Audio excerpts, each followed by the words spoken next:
பீகாரில் தேசிய ஜனநாயக கூட்டணி அசுர பலத்துடன் மீண்டும் ஆட்சி கட்டிலில் அமர்ந்திருப்பதற்கு காரணங்கள் என்ன என்று இந்த தொகுப்பில் பார்க்கலாம். பீகார் சட்டமன்ற தேர்தலுக்கு முன்பு செப்டம்பர் மாதத்தில் முதலமைச்சர் நிதிஷ்குமார் பெண்கள் சுய வேலைவாய்ப்பு திட்டத்தை தொடங்கினார். அதில் பீகார் முழுவதும் உள்ள 1,21,00,000 பெண்களின் வங்கிக் கணக்குகளுக்கு தலா 10,000 ரூபாய் உதவித்தொகை அனுப்பப்பட்டது. பீகாரில் 3,51,00,000 பெண் வாக்காளர்கள் உள்ள நிலையில் அதில் 40 விழுக்காட்டினர் இந்த திட்டத்தில் பலனடைந்தனர். பொதுவாகவே நிதிஷ்குமாரின் முக்கிய வாக்கு வங்கியாக பெண் வாக்காளர்கள் உள்ளனர். கடந்த தேர்தலில் 38 விழுக்காடு பெண் வாக்காளர்கள் தேசிய ஜனநாயக கூட்டணிக்கு வாக்களித்திருந்தனர். இந்த தேர்தலுக்கு முன்பாக 10,000 ரூபாய் வழங்கப்பட்டது. பெண் வாக்காளர்களின் ஆதரவை மேலும் அதிகரித்திருக்கலாம் என்று எதிர்பார்க்கப்படுகிறது. இந்த தேர்தலில் அதிகளவில் பெண் வாக்காளர்கள் வாக்களித்திருப்பது அதனை உணர்த்தும் விதமாக அமைந்துள்ளது. கடந்த தேர்தலில் 59.7 விழுக்காடு பெண்கள் வாக்களித்திருந்தனர். ஆனால் இந்த முறை 71.6 விழுக்காடு பெண்கள் வாக்களித்துள்ளனர். அதேபோன்று கடந்த ஜூலை மாதம் முதல் ஒரு வீட்டிற்கு 125 யூனிட் இலவச மின்சாரம் வழங்கும் திட்டம் அமல்படுத்தப்பட்டது. இதன் மூலம் 1,67,00,000 குடும்பங்கள் பலனடைந்தன. கடந்த ஜூன் மாதம் சமூக பாதுகாப்பு ஓய்வூதிய தொகை 400 ரூபாயில் இருந்து 1,100 ரூபாயாக உயர்த்தி நிதிஷ்குமார் அறிவித்தார்.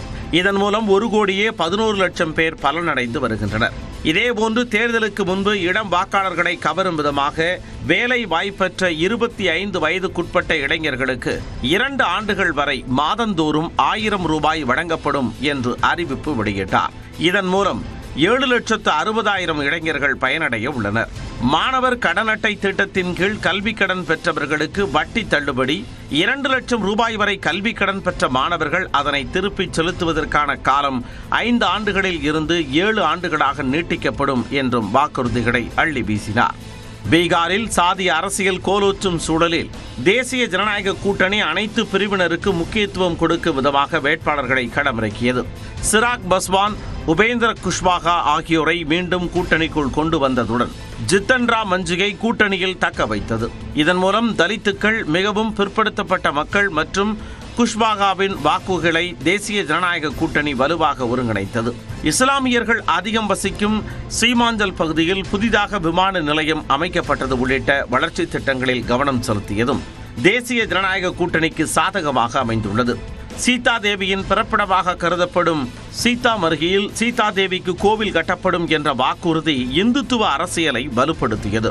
அக்டோபர் 24ஆம் தேதி முதல் கடந்த 8ஆம் தேதி வரையிலான 16 நாட்களில் 14 பொதுக்கூட்டங்களில் பிரதமர் மோடி பங்கேற்றார். இதன் மூலம் சம்ஸ்திபூர், பெகுசராய், முஜாபர்பூர், சப்ரா, அரா, சீதாமர்கி உள்ளிட்ட 100 தொகுதிகளில் தேசிய ஜனநாயக கூட்டணி வேட்பாளர்களை ஆதரித்து பரப்புரை மேற்கொண்டார்.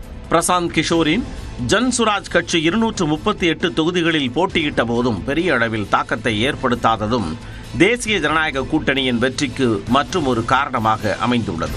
தேஜஸ்வியை முதலமைச்சர் வேட்பாளராக அறிவிப்பதில் ஏற்பட்ட இழுபறி, ராஷ்டிரிய ஜனதா தளம் காங்கிரசின் மோசமான செயல்பாடுகளால் தான் மகாகத்பந்தன் கூட்டணியால் 50 இடங்களில் கூட வெற்றி பெற முடியவில்லை என்றும் கூறப்படுகிறது. காங்கிரஸ் மற்றும் ராஷ்டிரிய ஜனதா தளம் கட்சிகள் வாக்கு திருட்டு, நிதிஷ்குமாரின் உடல் நலனை குறித்து சந்தேகம் எழுப்புவதில் கவனம் செலுத்தின. ஆனால் மறுபக்கத்தில் நிதிஷ்குமார் 25 நாட்களில் 181 பொதுக்கூட்டங்களில் பங்கேற்றார். சராசரியாக ஒரு நாளில் 7 கூட்டங்களில் பங்கேற்று 8 மணி நேரம் வரை பரப்புரை செய்துள்ளார்.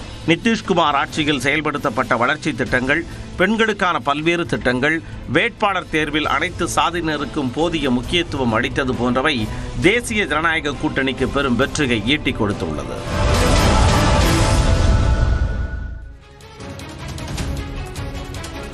இந்நிலையில் பீகாரில் கடந்த சட்டமன்ற தேர்தலுடன் ஒப்பிடுகையில் நோட்டாவிற்கான வாக்கு சதவீதம் அதிகரித்துள்ளது.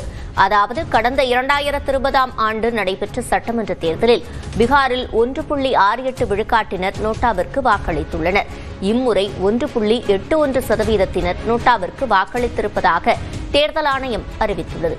அதே சமயம் கடந்த 2015ஆம் ஆண்டு சட்டமன்ற தேர்தலுடன் ஒப்பிடுகையில் நடப்பாண்டு நோட்டாவிற்கு குறைவான வாக்கு சதவீதமே பதிவாகியுள்ளது. 2015 சட்டமன்ற தேர்தலில் நோட்டாவிற்கு 2.48 விழுக்காடு வாக்கு பதிவாகியிருந்தது குறிப்பிடத்தக்கது.